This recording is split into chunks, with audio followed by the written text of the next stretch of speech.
ज्योतिष विज्ञान नंबर 1 भाग 1।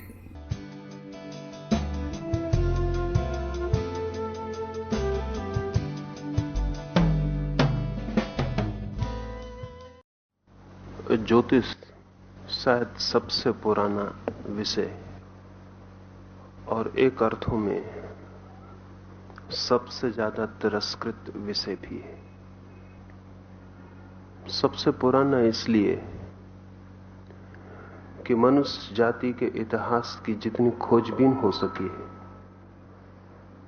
उसमें ज्योतिष ऐसा कोई भी समय नहीं था जब मौजूद न रहा हो। जीसस से 25,000 वर्ष पूर्व सुमेर में मिले हुए हड्डी के अवशेषों पर ज्योतिष के चिन्ह अंकित हैं।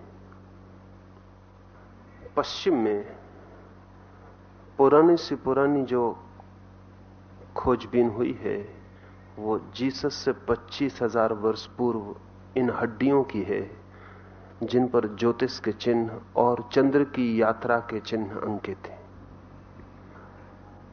लेकिन भारत में तो बात और भी पुरानी है। ऋग्वेद में 95,000 वर्ष पूर्व ग्रह नक्षत्रों की जैसी स्थिति थी उसका उल्लेख है। इसी आधार पर लोकमान्य तिलक ने यह तय किया था कि ज्योतिष 90,000 वर्ष से ज्यादा पुराने तो निश्चित ही होने चाहिए, क्योंकि वेद में यदि 95,000 वर्ष पहले जैसी नक्षत्रों की स्थिति थी उसका उल्लेख है तो वो उल्लेख इतना पुराना तो होगा ही,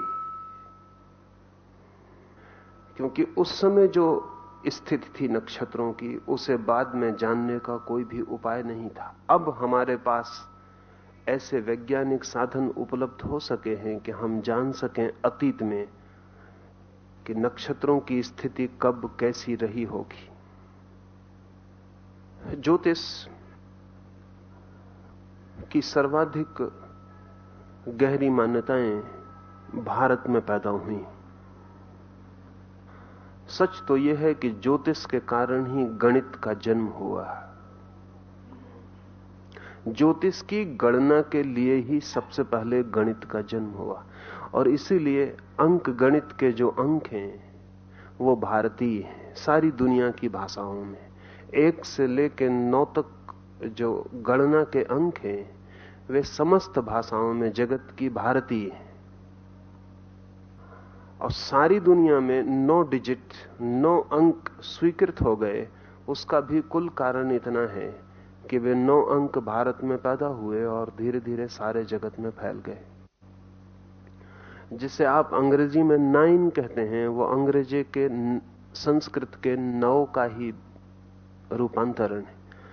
जिसे आप 8 कहते हैं वो संस्कृत के 8 का ही रूपांतरण है।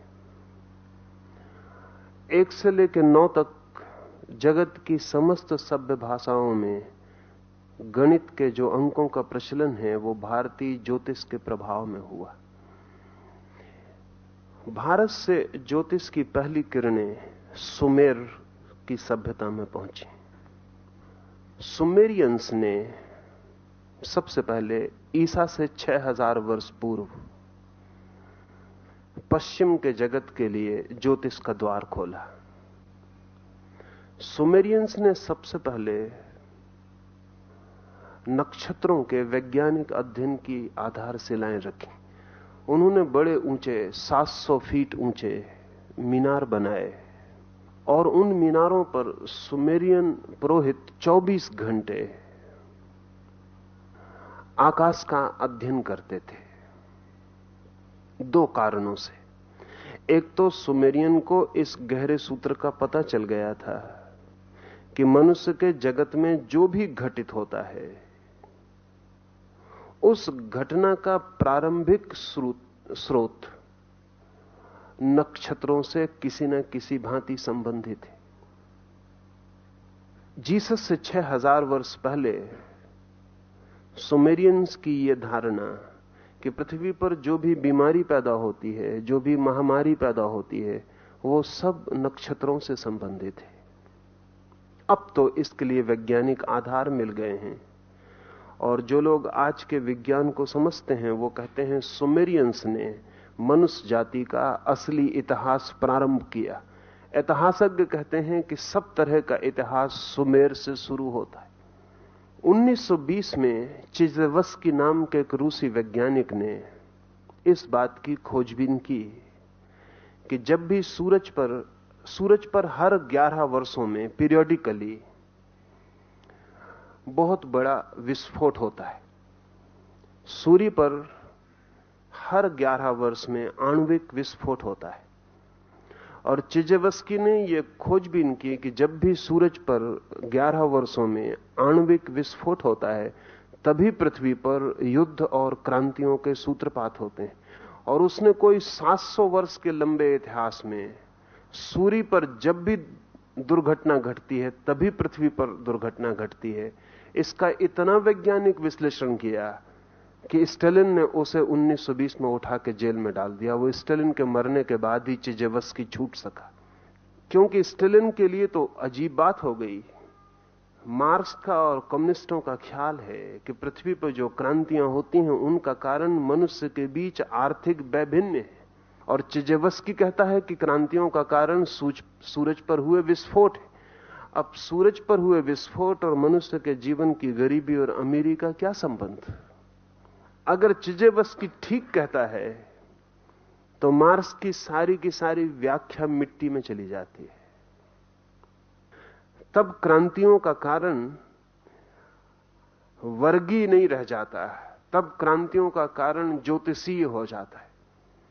चिज़ेवस्की को गलत तो सिद्ध नहीं किया जा सका, क्योंकि 700 साल की जो गणना उसने दी थी वो इतनी वैज्ञानिक थी, और सूरज में हुए विस्फोटों के साथ इतना गहरा संबंध उसने पृथ्वी पर घटने वाली घटनाओं का स्थापित किया था कि उसे गलत सिद्ध करना तो कठिन था, लेकिन उसे साइबेरिया में डाल देना आसान था। स्टालिन के मर जाने के बाद ही चिज़ेवस्की को क्रुश्चेव साइबेरिया से मुक्त कर पाया। इस आदमी के 50 साल जीवन के कीमती साइबेरिया में नष्ट हुए। छूटने के बाद भी वो 4-6 महीने से ज्यादा जीवित नहीं रह सका, लेकिन 6 महीने में भी वो अपनी स्थापना के लिए और नए प्रमाण इकट्ठे कर गया है। पृथ्वी पर जितनी महामारियां फैलती हैं उन सब का संबंध भी वो सूरज से जोड़ गया है। सूरज, जैसा हम साधारणतः सोचते हैं, ऐसा कोई निष्क्रिय अग्नि का गोला नहीं है, अत्यंत सक्रिय है, और प्रतिपल सूरज की तरंगों में रूपांतरण होते रहते हैं, और सूरज की तरंगों का जरा सा रूपांतरण भी पृथ्वी के प्राणों को कंपित करता है। इस पृथ्वी पर कुछ भी ऐसा घटित नहीं होता जो सूरज पर घटित हुए बिना घटित हो जाता हो। जब सूर्य का ग्रहण होता है तो पक्षी जंगलों में गीत गाना 24 घंटे पहले से बंद कर देते।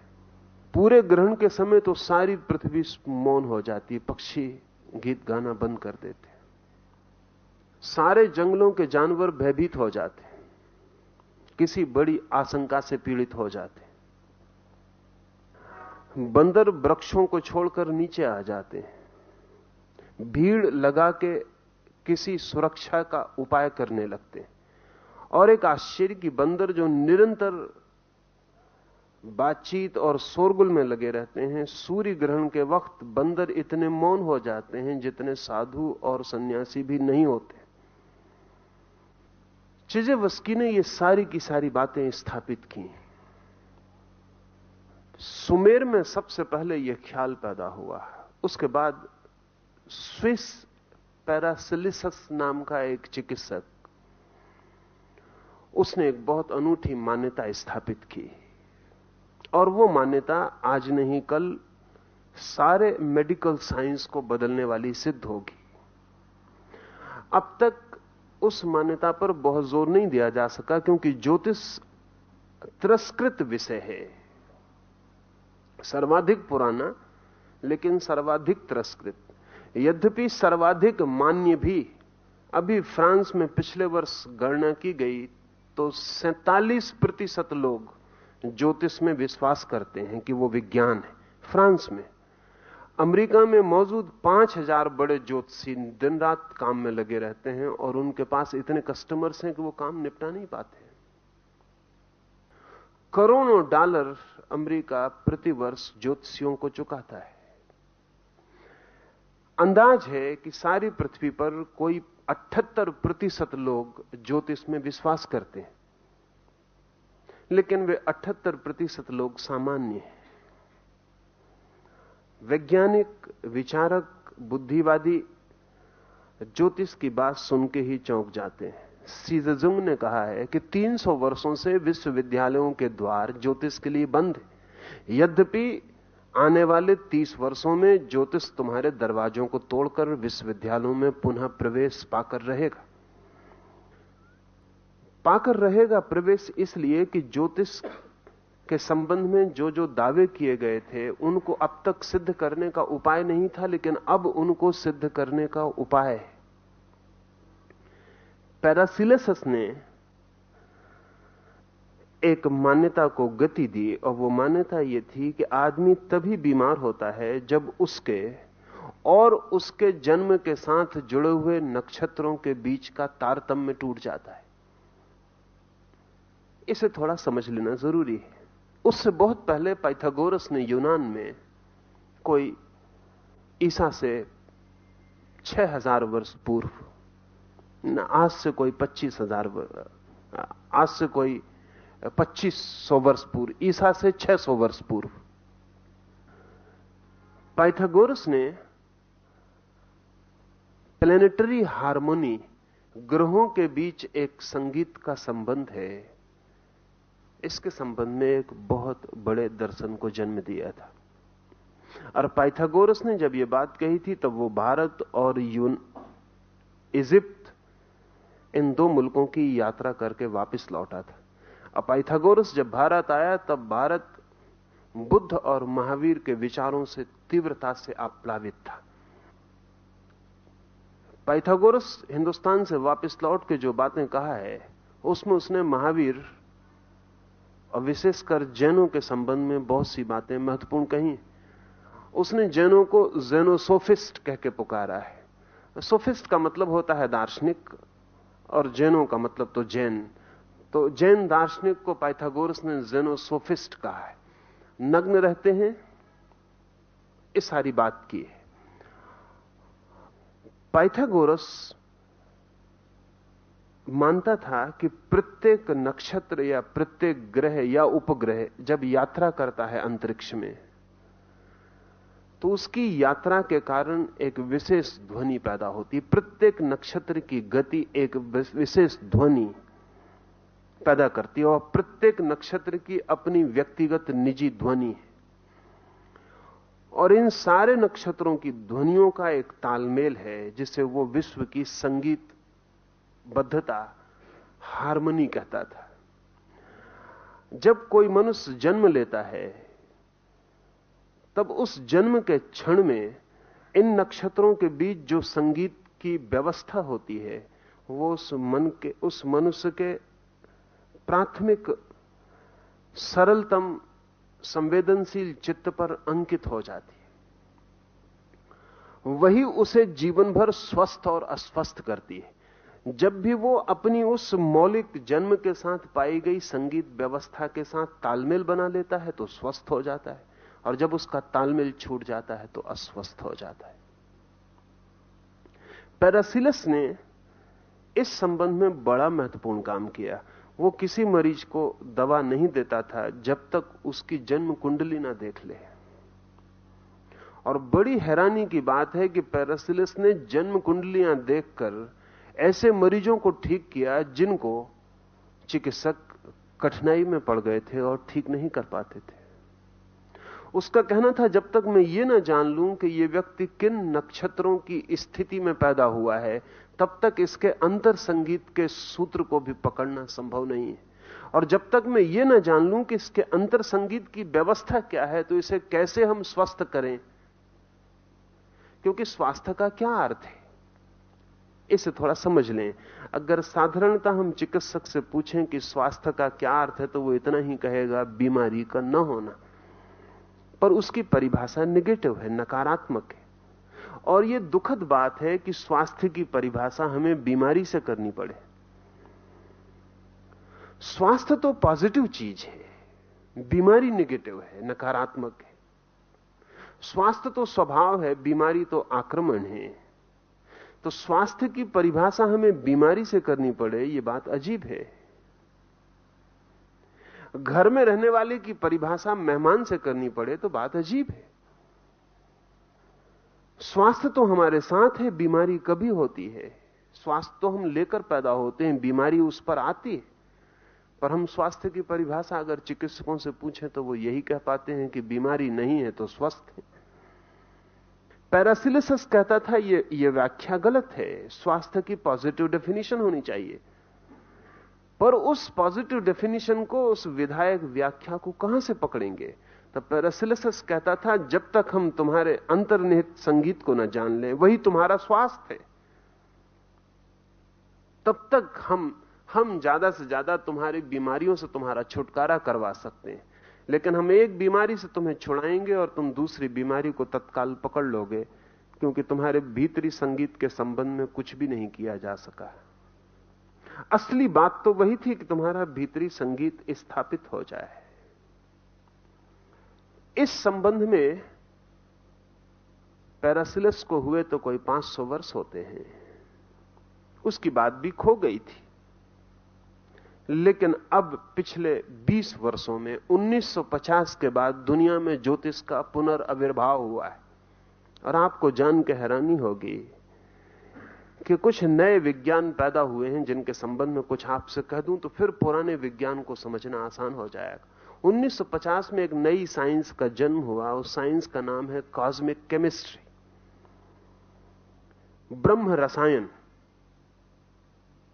उसको जन्म देने वाला आदमी है जियोजार्जी गियोर्डी। यह आदमी इस सदी के कीमती से कीमती थोड़े से आदमियों में एक है। इस आदमी ने वैज्ञानिक आधारों पर प्रयोगशालाओं में अनंत प्रयोगों को करके यह सिद्ध किया है कि जगत, पूरा जगत एक ऑर्गेनिक यूनिटी है। पूरा जगत एक शरीर है। और अगर मेरी अंगुली बीमार पड़ जाती है तो मेरा पूरा शरीर प्रभावित होता है। शरीर का अर्थ होता है कि टुकड़े अलग अलग नहीं हैं, संयुक्त हैं, जीवंत रूप से इकट्ठे हैं। अगर मेरी आंख में तकलीफ होती है तो मेरे पैर का अंगूठा भी अनुभव करता है।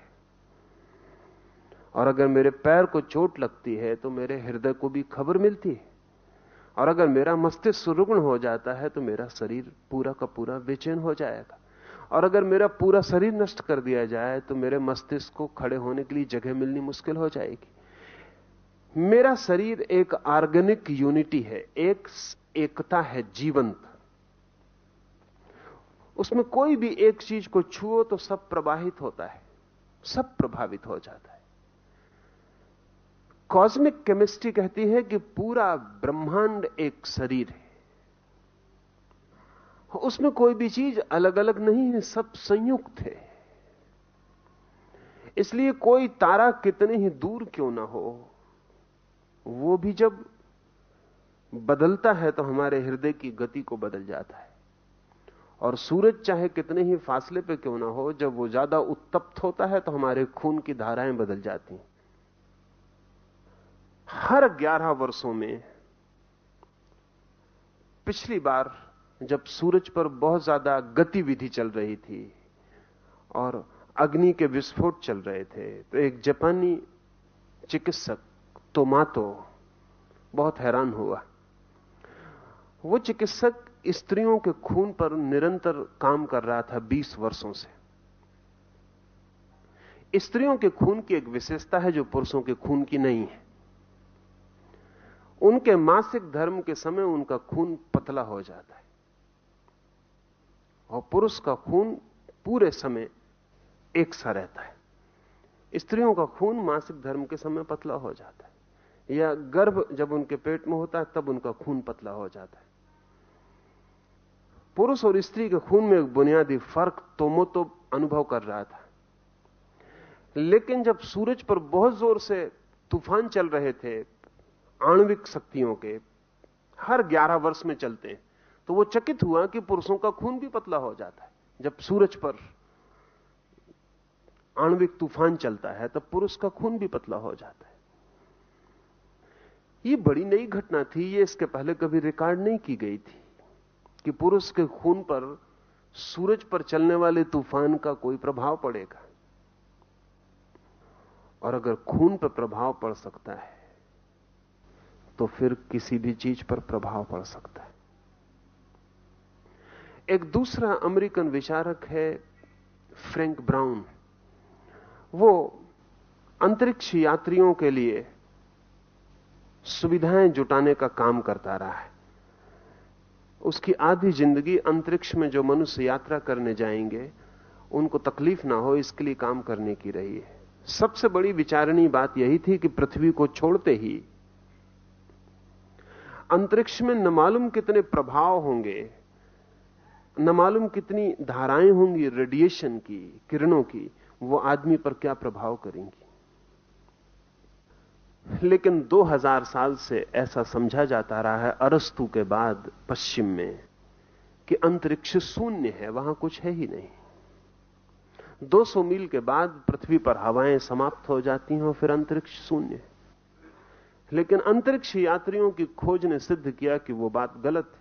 अंतरिक्ष शून्य नहीं है, बहुत भरा हुआ है। और ना तो शून्य है ना मृत है, बहुत जीवंत है। सच तो यह है कि पृथ्वी की 200 मील की हवाओं की परतें सारे प्रभावों को हम तक आने से रोकती हैं। अंतरिक्ष में तो अद्भुत प्रवाहों की धाराएं बहती रहती हैं। उनको आदमी सह पाएगा या नहीं, तो आप जान के हैरान होंगे और हंसेंगे भी कि आदमी को भेजने के पहले ब्राउन ने आलू भेजे अंतरिक्ष में। क्योंकि ब्राउन का कहना है आलू और आदमी में बहुत भीतरी फर्क नहीं है। अगर आलू सड़ जाएगा तो आदमी नहीं बच सकेगा, और अगर आलू बच सकता है तो ही आदमी बच सकेगा। आलू बहुत मजबूत प्राणी है और आदमी तो बहुत संवेदनशील है। अगर आलू भी नहीं बच सकता अंतरिक्ष में और सड़ जाएगा तो आदमी के बचने का कोई उपाय नहीं। अगर आलू लौट आता है जीवंत, मरता नहीं है, और उसे जमीन में बोने पर अंकुर निकल आता है, तो फिर आदमी को भेजा जा सकता है। तब भी डर है कि आदमी सह पाएगा या नहीं। इससे एक और हैरानी की बात ब्राउन ने सिद्ध की कि आलू जमीन के भीतर पड़ा हुआ या कोई भी बीज जमीन के भीतर पड़ा हुआ भी बढ़ता है सूरज के ही संबंध में। सूरज ही उसे जगाता उठाता है, उसके अंकुर को पुकारता और ऊपर उठाता है। ब्राउन एक दूसरे शास्त्र का अन्वेषक है और उस शास्त्र को अभी ठीक ठीक नाम मिलना शुरू हो रहा है, लेकिन अभी उसे कहते हैं प्लेनेटरी हेरेडिटी, उपग्रही वंशानुक्रम। अंग्रेजी में शब्द है होरोस्कोप, वो यूनानी होरोस्कोपस का रूप है। होरोस्कोप यूनानी शब्द का अर्थ होता है मैं देखता हूं जन्मते हुए ग्रह को, शब्द का अर्थ होता है।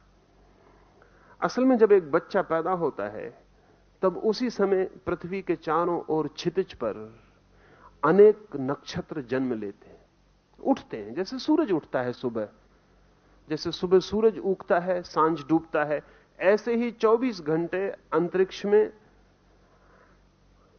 नक्षत्र उगते हैं और डूबते हैं। जब एक बच्चा पैदा हो रहा है, समझें सुबह 6 बजे बच्चा पैदा हो रहा है, वही वक्त सूरज भी पैदा हो रहा है, उसी वक्त और कुछ नक्षत्र पैदा हो रहे हैं, कुछ नक्षत्र डूब रहे हैं, कुछ नक्षत्र ऊपर हैं, कुछ नक्षत्र उतार पर चले गए, कुछ नक्षत्र चढ़ाव पर हैं। यह बच्चा जब पैदा हो रहा है तब अंतरिक्ष में नक्षत्रों की एक स्थिति है। अब तक ऐसा समझा जाता था और अभी भी अधिक लोग जो बहुत गहराई से परिचित नहीं है वो ऐसा ही सोचते हैं कि चांद तारों से आदमी के जन्म का क्या लेना देना। चांतारे कहीं भी हों, इससे एक गांव में बच्चा पैदा हो रहा है, इससे क्या फर्क पड़ेगा? फिर वे ये भी कहते हैं कि एक ही बच्चा पैदा नहीं होता, एक तिथि में, एक नक्षत्र की स्थिति में लाखों बच्चे पैदा होते हैं, उनमें से एक प्रेसिडेंट बन जाता है किसी मुल्क का, बाकी तो नहीं बन पाते। एक उनमें से 100 वर्ष का होकर मरता है, दूसरा 2 दिन का ही मर जाता है। एक उसमें से बहुत बुद्धिमान होता है और एक निर्बुद्धि रह जाता है। तो साधारण देखने पर पता चलता है कि इन ग्रह नक्षत्रों की स्थिति का किसी के बच्चे के पैदा होने से, हॉरोस्कोप से क्या संबंध हो सकता है? यह तर्क इतना सीधा और साफ मालूम होता है कि ये चांद तारे एक बच्चे के जन्म की चिंता भी नहीं करते हैं, और फिर एक बच्चा ही पैदा नहीं होता, एक स्थिति में लाखों बच्चे पैदा होते, पर लाखों बच्चे एक से नहीं होते। इन तर्कों से ऐसा लगने लगा था, 300 वर्षों से तर्क दिए जा रहे हैं कि कोई संबंध नक्षत्रों से व्यक्ति के जन्म का नहीं है। लेकिन ब्राउन, पिकॉडी और इन सारे लोगों की तो इन सब की खोज का एक अद्भुत परिणाम हुआ है, और वो ये कि ये वैज्ञानिक कहते हैं अभी हम ये तो नहीं कह सकते कि व्यक्तिगत रूप से कोई बच्चा प्रभावित होता होगा, लेकिन अब हम ये पक्के रूप से कह सकते हैं कि जीवन प्रभावित होता है। एक बात, व्यक्तिगत रूप से बच्चा प्रभावित होता होगा हम अभी नहीं कह सकते हैं, लेकिन जीवन निश्चित रूप से प्रभावित होता है। और अगर जीवन प्रभावित होता है तो हमारी खोज जैसे जैसे सूक्ष्म होगी, वैसे वैसे हम पाएंगे कि व्यक्ति भी प्रभावित होता है। इससे एक बात और ख्याल में ले लेनी जरूरी है, जैसा सोचा जाता रहा है वो तथ्य नहीं है। ऐसा सोचा जाता रहा है कि ज्योतिष विकसित विज्ञान नहीं है, प्रारंभ उसका हुआ और फिर वो विकसित नहीं हो सका।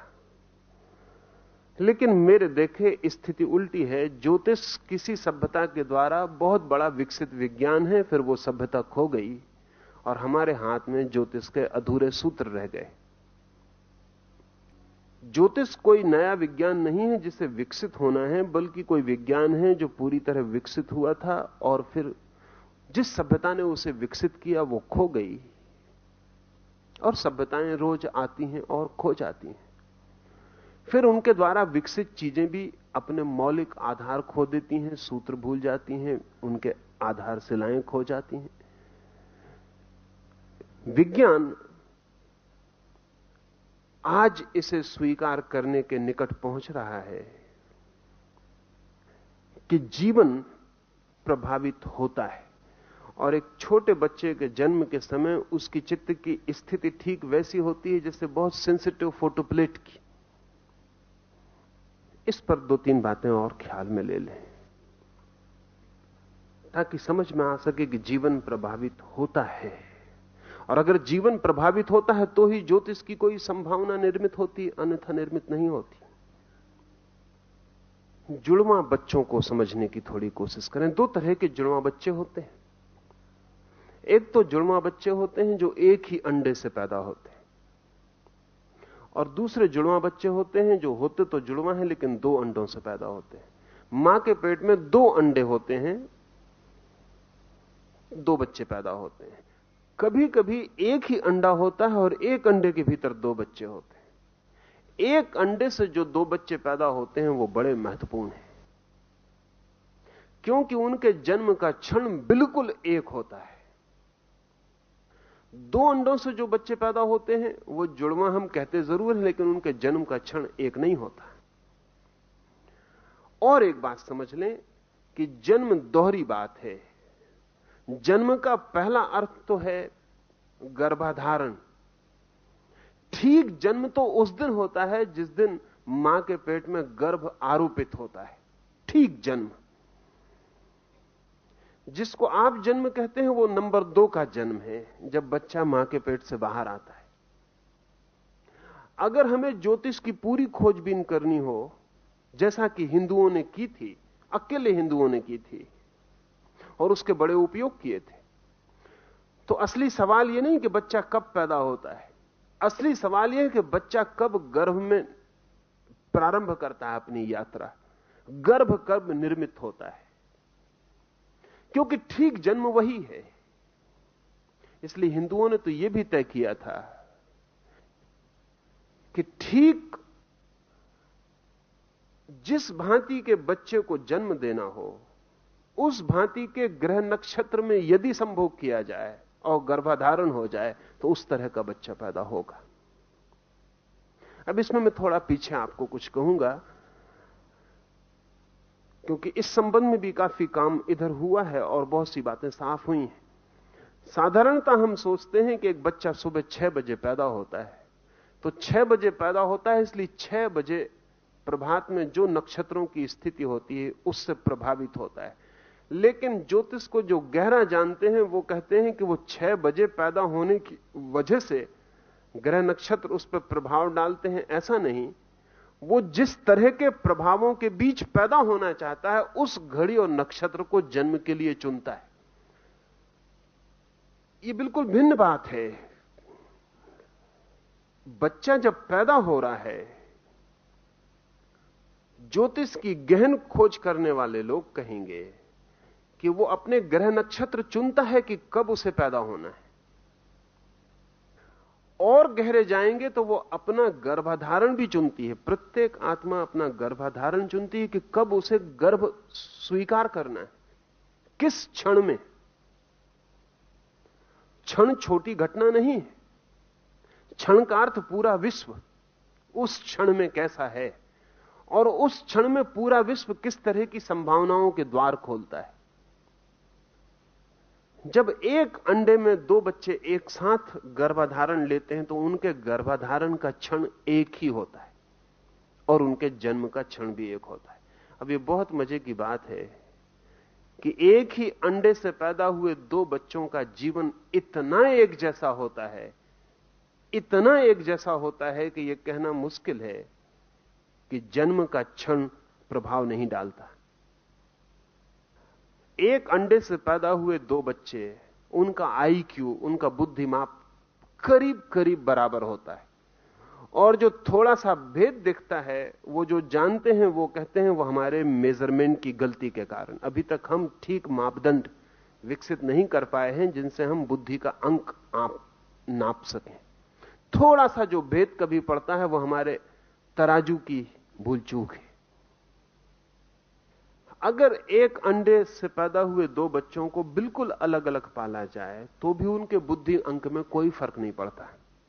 एक को हिंदुस्तान में पाला जाए और एक को चीन में पाला जाए, कभी एक दूसरे को पता भी ना चलने दिया जाए। ऐसी कुछ घटनाएं घटी हैं जब दोनों बच्चे अलग अलग बड़े हुए, लेकिन उनके बुद्धि अंक में कोई फर्क नहीं पड़ता।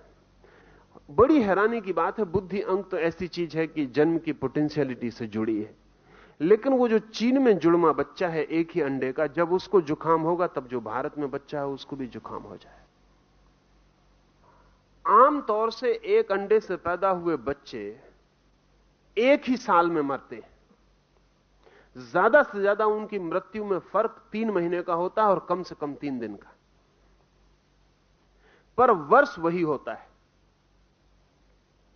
अब तक ऐसा नहीं हो सका कि एक ही अंडे से पैदा हुए 2 बच्चे की मृत्यु के बीच वर्ष का फर्क पड़ा हो। 3 महीने से ज्यादा का फर्क नहीं पड़ता है।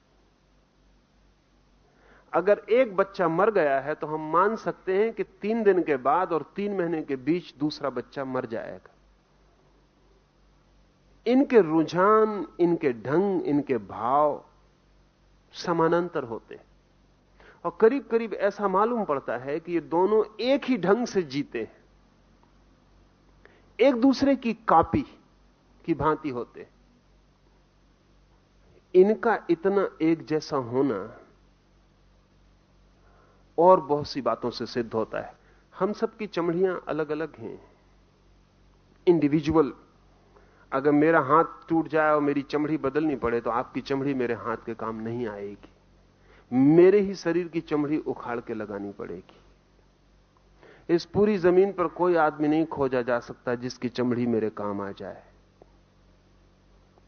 क्या बात है। फिजियोलॉजिस्ट से हम पूछें कि चमड़ी के दोनों के बनावट में कोई भेद है,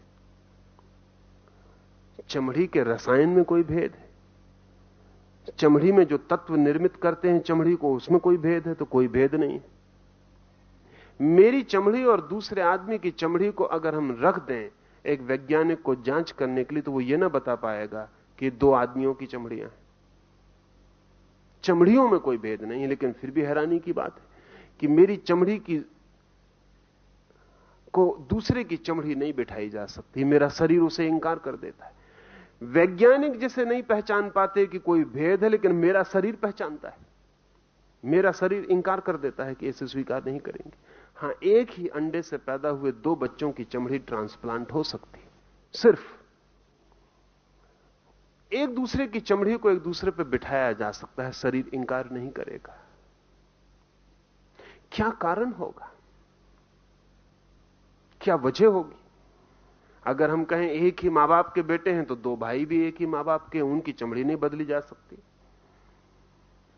सिवाय इसके कि ये दोनों बेटे एक क्षण में निर्मित हुए हैं और कोई इनमें समानता नहीं है। क्योंकि उसी बाप और उसी मां से पैदा हुए दूसरे भाई भी हैं, उन पर चमड़ी काम नहीं करती है, उनकी चमड़ी एक दूसरे पर नहीं बदली जा सकती। सिर्फ इनका बर्थ मूवमेंट, बाकी तो सब एक है, वही मां बाप है। सिर्फ एक बात बड़ी भिन्न है, और वह है इनके जन्म का क्षण। क्या जन्म का क्षण इतना महत्वपूर्ण रूप से प्रभावित करता है कि उम्र भी दोनों की करीब करीब, बुद्धि माप करीब करीब, दोनों की चमड़ियों का ढंग एक सा, दोनों के शरीर के व्यवहार करने की बात एक सी, दोनों बीमार पड़ते हैं तो एक सी बीमारियों से, दोनों स्वस्थ होते हैं तो एक सी दवाओं से। क्या जन्म का क्षण इतना प्रभावी हो सकता है? ज्योतिष कहता रहा है इससे भी ज्यादा प्रभावी है जन्म का क्षण। लेकिन आज तक ज्योतिष के लिए वैज्ञानिक सहमति नहीं थी, पर अब सहमति बढ़ती जाती है। इस सहमति में कई नए प्रयोग सहयोगी बने हैं। एक तो जैसे ही हमने आर्टिफिशियल सैटेलाइट्स, हमने कृत्रिम उपग्रह अंतरिक्ष में छोड़े, वैसे ही हमें पता चला कि सारे जगत से, सारे ग्रह नक्षत्रों से, सारे ताराओं से निरंतर अनंत प्रकार की किरणों का जाल प्रवाहित होता है जो पृथ्वी पर टकराता है। और पृथ्वी पर कोई भी ऐसी चीज नहीं है जो उससे अप्रभावित छूट जाए। हम जानते हैं कि चांद से समुद्र प्रभावित होता है, लेकिन हमें ख्याल नहीं है कि समुद्र में पानी और नमक का जो अनुपात है, वही आदमी के शरीर में पानी और नमक का अनुपात है, द सेम प्रोपोर्शन। और आदमी के शरीर में 65% पानी है, और नमक और पानी का वही अनुपात है जो अरब की खाड़ी में। अगर समुद्र का पानी प्रभावित होता है चांद से, तो आदमी के शरीर के भीतर का पानी क्यों प्रभावित नहीं होगा? अभी इस संबंध में जो खोजबीन हुई, उसमें 2-3 तथ्य ख्याल में ले लेने जैसे हैं। वो ये कि पूर्णिमा के निकट आते आते सारी दुनिया में पागलपन की संख्या बढ़ती है। अमावस के दिन दुनिया में सबसे कम लोग पागल होते हैं, पूर्णिमा के दिन सर्वाधिक। चांद के बढ़ने के साथ अनुपात पागलों का बढ़ना शुरू होता है। पूर्णिमा के दिन पागलखानों में सर्वाधिक लोग प्रवेश करते हैं, और अमावस के दिन पागलखानों से सर्वाधिक लोग बाहर जाते हैं। अब तो इसके स्टैटिस्टिक्स उपलब्ध हैं। अंग्रेजी में शब्द है लूनाटिक। लूनाटिक का मतलब होता है चांद मारा, लूनार।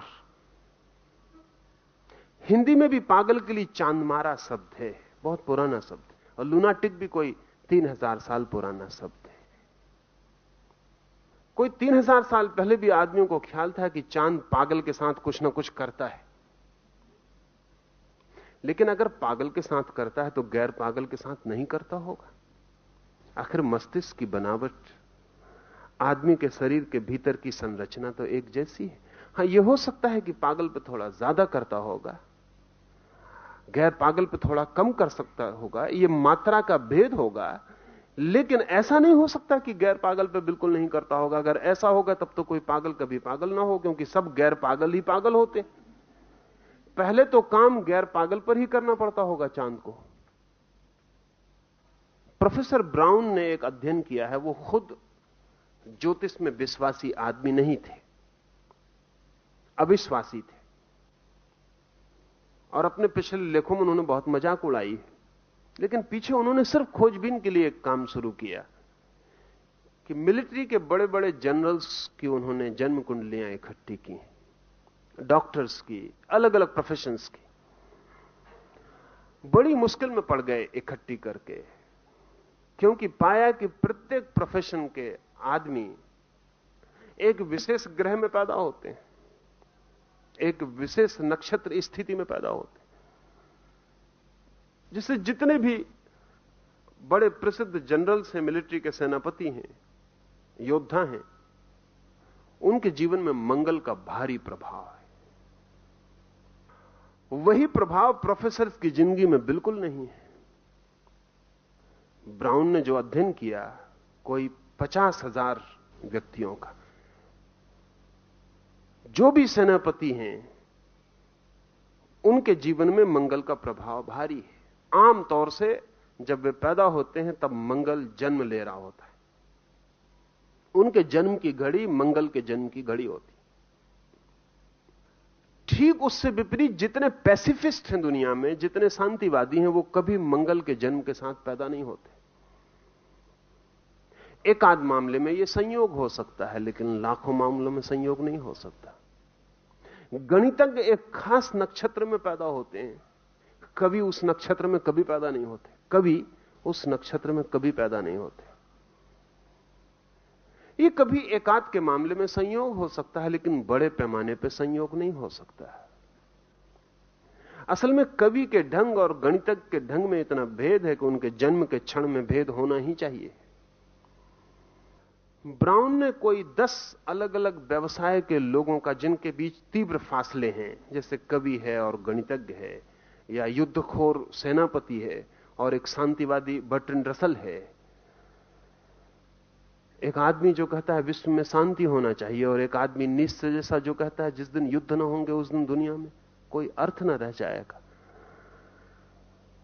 इनके बीच बौद्धिक विवाद ही है सिर्फ, या नक्षत्रों का भी विवाद है? इनके बीच केवल बौद्धिक फासले हैं, या इनकी जन्म की घड़ी भी हाथ बटाती है? जितना अध्ययन बढ़ता जाता है उतना ही पता चलता है कि प्रत्येक आदमी जन्म के साथ विशेष क्षमताओं की सूचना देता है। ज्योतिष के साधारण जानकार कहते हैं कि वो इसलिए ऐसा करता है क्योंकि वो विशेष नक्षत्रों की व्यवस्था में पैदा हुआ। मैं आपसे कहना चाहता हूं कि वो विशेष नक्षत्रों में पैदा होने को उसने चुना।